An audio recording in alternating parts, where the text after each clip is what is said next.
I hear the train a-comin'. It's rollin' around the bend. And I ain't seen the sunshine. I don't know when.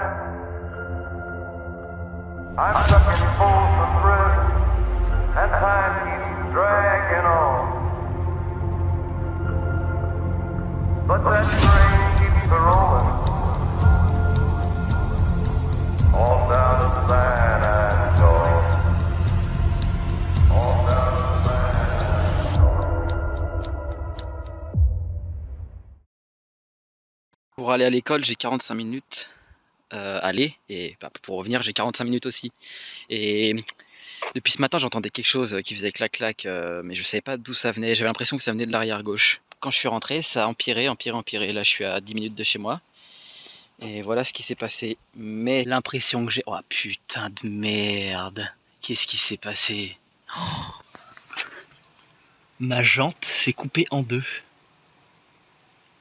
Comment c'est possible?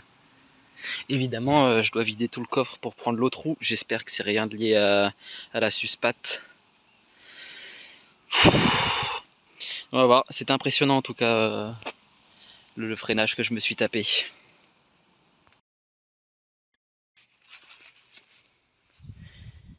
Tu vas m'aider à ranger? Ah non, non, non, on fait pas les griffes là-dessus. On fait pas les griffes là-dessus. Allez hop, va-t'en.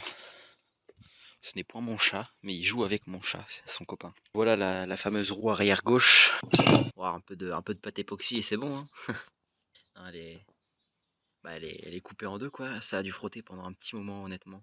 Celle-là, poubelle, hein, de toute façon. Je vais pas récupérer les pneus.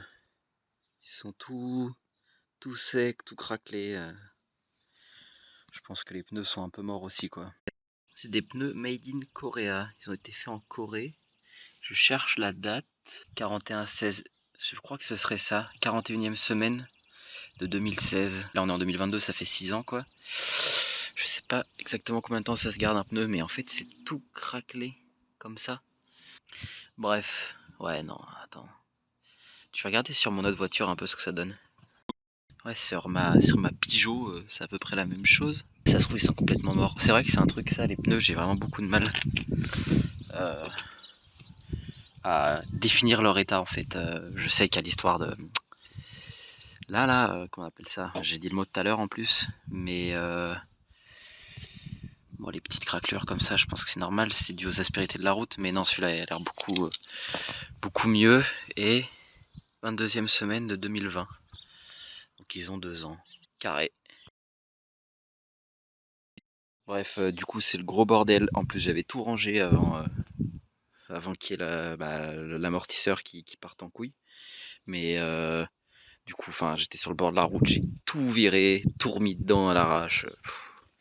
J'ai mis la roue de secours qui n'a pas manqué de se dégonfler, donc je pense qu'elle est percée, parce qu'au moment où je l'ai mise, elle était gonflée.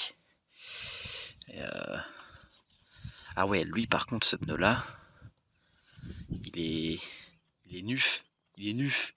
On va faire un petit point. Comment ça nettoyer l'objectif? Nickel l'objectif. Il est dégueulasse l'objectif. J'étais au volant de ma petite BM, tranquillou milou. Je rentrais de cours comme chaque semaine où je suis en cours. Ce qui passait, c'est que j'entendais une espèce de claquement, sauf que à l'avant là-bas là, le pare-choc il est défoncé et tout, parce que un soir en rentrant, je me suis tapé le poteau de la haie là, derrière la voiture, qui est derrière. C'était un jour où j'étais à moitié malade, etc. Je suis rentré, je faisais pas fait attention, je me suis pris le poteau. Donc je m'étais dit, vas-y, c'est peut-être le pare-choc qui bouge, etc. Tranquille. Donc moi j'ai continué de rouler comme si ma vie en dépendait. Pour revenir chez moi, il y a des petits chemins. Et dans ces petits chemins, je roulais et j'entendais de plus en plus ce clac-clac. Et en fait, j'étais à 80 et là j'ai senti la voiture tomber d'un coup. Et ce qui s'est passé, c'est que je me suis dit, vas-y, putain, j'ai un pneu qui a dû exploser, une connerie dans le genre. Donc j'ai réussi à garder le contrôle de la voiture. Il y avait un mec qui passait en fourgon au même moment, il m'a regardé. Vu la tête qu'il m'a fait, il a compris que c'était la merde pour moi. Et quand je suis sorti de la voiture, j'ai vu... je vais mourir. Quand je suis sorti de la voiture, j'ai vu qu'il y avait une roue de crevée, donc la roue arrière gauche. Je me suis dit que la roue était sûrement juste crevée. Ce que j'ai fait, c'est que je suis sorti, j'ai levé la voiture. Mon père est venu m'aider parce que j'étais sur une route où quand même les voitures passent pas mal, donc je me sentais pas trop en sécurité. J'ai levé la voiture et en fait je me suis rendu compte qu'il n'y avait plus d'amortisseur. L'amortisseur, je l'ai retrouvé 30 mètres derrière dans l'herbe. Il s'était dévissé, le combiné Max Speeding Rod s'était dévissé. Est-ce que c'est une erreur de ma part que j'ai pas assez resserré l'espèce de bague là, j'en sais rien. Mais en tout cas, l'amortisseur il était envolé, disparu et il m'a découpé la roue. C'est pour ça que la roue était crevée. Du coup, j'ai raccroché l'amortisseur comme je pouvais avec mon père. C'est surtout lui qui a réussi à rattraper le filetage, ce qui était défoncé, complet. Et je suis rentré à 20 km/h max. Voilà un peu ce que ça donne. Alors, déjà qu'on le voit très mal en vrai, alors en vidéo ce sera impossible, mais c'est peut-être psychologique. J'ai l'impression que ça rentre un peu dans ce sens-là. Je pense que le parrain en a pris un coup, mais comme on peut le voir à l'état de la rondelle, celle-ci s'est complètement dévissée. Et en fait c'est cette partie-là qui s'est dévissée en haut. Ici j'ai plus rien pour maintenir. En gros toute cette partie-là, elle s'était barrée. Et je sais pas vraiment ce qui a frotté sur la roue, peut-être cette partie-là qui devait être vers le bas, j'en sais rien. Mais en gros ça a tout niqué et le pire en gros, parce que ça encore, le fait que ça ait découpé la roue, je peux vivre avec. Le fait que ça enlevait un peu le blackson ici, je peux vivre avec, je le referai. Par contre, ce qui me fait un peu plus chier, c'est ça. C'est ça, ce truc-là. Ça m'a plié une partie du châssis. Alors, je me suis renseigné. A priori, c'est rien de bien grave. En fait, c'est juste une partie du coffre. Je sais même pas si ça fait vraiment si ça fait partie du châssis. Mais a priori, ça n'a rien plié qui fait que la voiture est morte, quoi. Il va falloir que je traite cette partie-là. Je vais essayer de voir, peut-être essayer de la redresser, etc. Mais la première chose que j'ai fait quand je suis rentré, et que j'avais vu ça surtout, c'est lever de l'autre côté et regarder. Et en fait, a priori, ça c'est 3 fois rien. Mais ça me fait quand même vachement chier. Vous me direz ce que vous en pensez. J'ai déjà demandé un petit peu dans des groupes sur le Facebook. J'ai demandé, notamment dans le groupe de Smells Like Gasoline Entraide. Et les mecs me disaient qu'a priori ça risquait rien, qu'il fallait vraiment juste que je traite la zone et que ce serait bon. Mais ça me fait chier de savoir que mon châssis est dans cet état là. Sauf que j'ai pas les capacités ni les connaissances pour découper une partie et en refaire une. Donc je vais essayer de le redresser comme je peux. Ça dégage, ça dégage. J'ai pris la décision radicale de refaire train avant, train arrière, changer les pneus. Je vais sûrement changer les jantes aussi parce que j'en ai une qui est morte et puis bon, mes jantes sont pas terribles. Et comme ça, j'aurai enfin un châssis vraiment sécure. Mais vas-y, je me suis dit c'est bon, je change tout. Dans tous les cas, je me dis aussi ça, pour moi apprendre à le faire. Et je veux vraiment repartir sur un truc sécure. Je sais que ça paraîtra con pour beaucoup de gens parce que enfin la voiture a vraiment une sale gueule.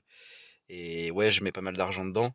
Mais à la fin, j'aimerais vraiment qu'elle ressemble à une voiture, pas neuve, mais à une voiture bien, quoi, avec une peinture refaite, intérieur refait, un châssis qui tient la route, etc. Donc les combinés Max Speeding Rod, je les dégage. Et je vais repartir sur des amortisseurs d'origine, peut-être avec des ressorts courts. Ça va rigidifier un peu le châssis, ça devrait être cool. Et voilà quoi, sinon c'est tout. J'ai testé les Max Speeding Rods, je me suis fait mon avis, mais c'est aussi sûrement de ma faute. Déjà c'est de ma faute parce que je les ai montés en sachant que les avis étaient pas terribles. Enfin non, je pensais que ces générations-là ça allait, mais en fait pas du tout, a priori. Bon et l'amortisseur a sauté, est-ce que c'est de ma faute? Est-ce que c'est une mauvaise conception? J'en sais rien, en plus c'était déjà d'occasion. Voilà quoi, j'ai eu tout faux sur toute la ligne, mais au moins maintenant je sais. Et voilà, je vais monter les amortisseurs d'origine. De toute façon, je vais vous montrer toute la liste de ce que j'ai commencé à regarder pour acheter, etc. L'idée, ce serait de pouvoir améliorer le châssis. Je sais que même psychologiquement, ça me remettrait un peu plus en confiance de savoir que j'ai des choses neuves là-dessous. Soufflet de cardan, ça a l'air d'aller. Ouais, ouais, ça a l'air d'aller. Ah ouais, c'est un peu craquelé, mais en fait, c'est même pas craquelé. Ça a l'air d'aller aussi. Je vais le changer, ce soufflet là. Ce soufflet, ce cylinder block. Cylinder block ici, je vais changer aussi normalement. Si je dis pas de bêtises. Biellette de bar stab, comme vous voyez, c'est complètement craquelé. Donc ça va faire du bien de les changer. Je pense que je sais pas si je passerai en power flex. Je veux dire, je vais pas faire de circuit ni rien avec. Je sais pas exactement ce que ça change de faire ça. Est-ce que ça rigidifie? Est-ce que j'en sais rien. Moi, je vais revenir sur à minima de l'origine. Ah, putain, puis vous voyez en fait. Pareil, mais ça c'est peut-être moi qui les ai mal montés. Je regardais une vidéo d'United Driver et son pote Anto. D'ailleurs je kiffe leur vidéo, je kiffe l'ambiance de leur vidéo. Là je viens de me faire toutes les vidéos sur le 46 compresseur. Il expliquait que quand c'était mal monté, et c'est ce que j'avais fait au début, déjà ça tapait en haut. Et ensuite ça défonçait les cylindres blocs. Et ça c'est sûr et certain, c'est de ma faute. C'était pas comme ça quand je les ai mis sur la voiture. Le pont c'est un peu gras. De toute façon, je lui ferai une vidange. Et vous voyez, il y a un peu de rouille de surface un peu partout. Tout ça, je vais traiter, je vais nettoyer. Mais j'ai quand même l'impression que le dessous de la bagnole est pas trop mal. Cylinder block, là, je vais changer. Là-bas, pareil. Ça, je vais changer. Et je sais pas si ça a déjà été changé. J'ai aucun historique de la bagnole. Vous voyez toute la rouille là, je vais nettoyer. Poncer, repeindre, peut-être faire sabler. J'allais dire là, c'est défoncé, mais ouais, en fait, j'ai levé. Enfin, c'est défoncé, non, mais. Ouais, un peu quand même. J'ai levé avec le cric ici une fois, plusieurs fois même. Là-bas c'est pareil, la biellette de Barstav elle a pris un peu son tarif. Niveau cardan ça a l'air nickel. Non franchement c'est pas trop mal ça. Je suis assez content, j'étais jamais vraiment allé sous la voiture de ce côté là. Enfin du moins j'avais jamais vraiment fait attention. Et c'est quand même vachement clean quoi. Vachement clean, la rouille c'est que de la surface. J'ai pas l'air d'avoir de rouille perforante. Donc quand ça va être tout nettoyé, tout propre, que toutes les pièces à changer auront été changées, etc.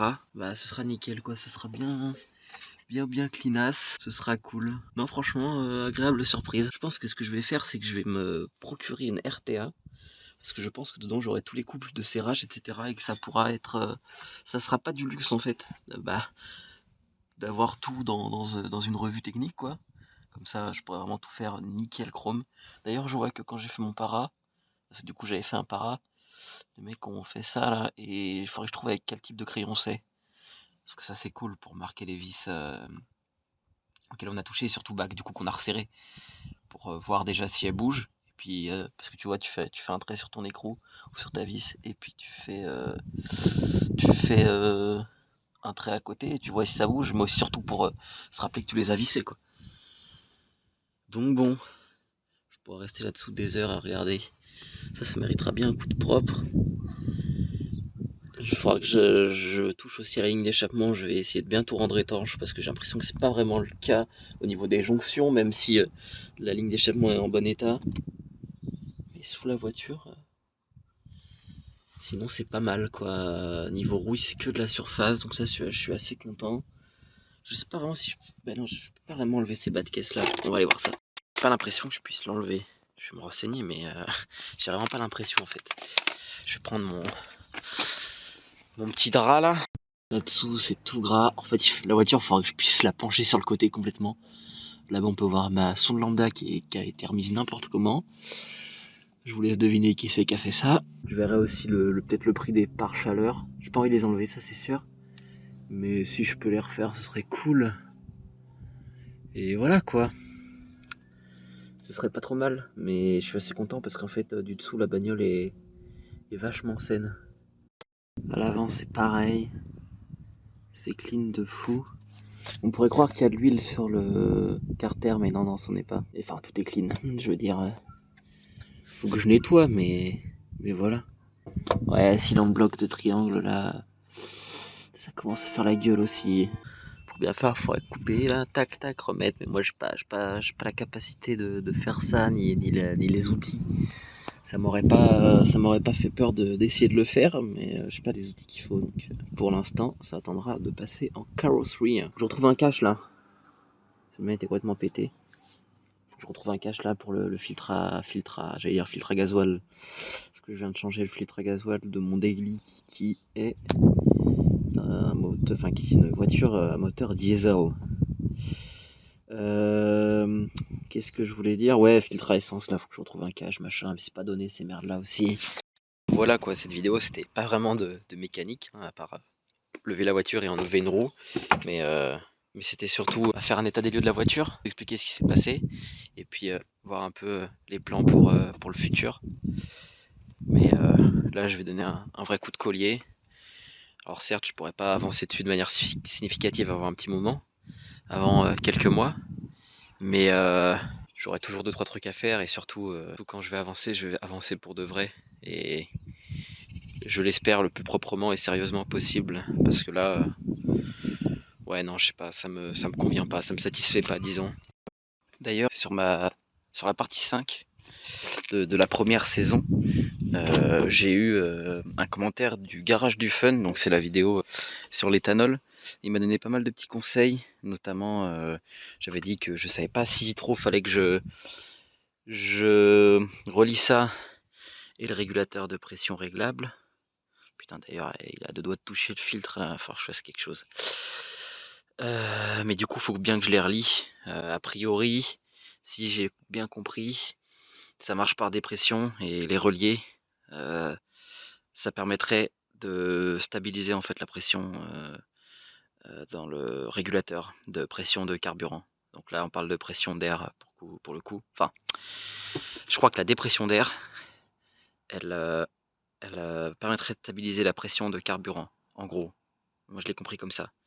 Mais en tout cas, faut les relier a priori. Donc, je vais le faire. Faut juste que je trouve un tuyau assez long. Mais normalement, ça devrait se faire. Putain, elles sont en train de rouiller. Je les ai toutes rendues toutes brillantes, toutes belles. Et même ça, c'est en train de rouiller. Ouais, je vais traiter tout ça là, c'est pas possible. Il y avait Raptor, ouais, son pseudo c'est Raptor, qui a mis un commentaire sur ma première vidéo pour me poser des questions par rapport au calage du moteur M43, donc le même moteur que j'ai. Je sais pas si c'était un 316 ou un 318, mais on s'en fiche. Et du coup, ça c'est l'outil qu'on s'était fait avec mon père, enfin que mon père avait fait pour caler l'arbre à cam. Ça avait largement fait le taf. Donc voilà quoi.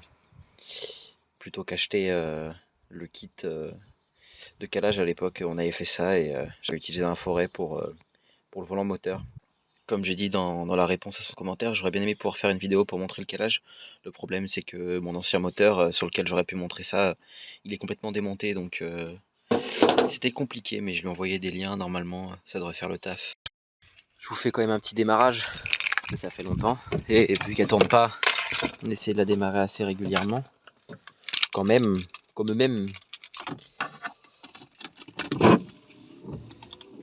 Ouais, j'ai appuyé sur l'essuie-glace. Putain, j'ai pas enlevé l'autoradio, je vais me le faire voler. Non, en vrai, ça vit mal le froid, et normalement je l'enlève, mais là je l'ai laissé. Parce que la dernière fois que je suis vraiment monté dans la voiture, c'est juste après que l'amortisseur soit fait la malle, et je l'ai abandonné quoi. Putain, j'ai quasiment plus de carburant en plus.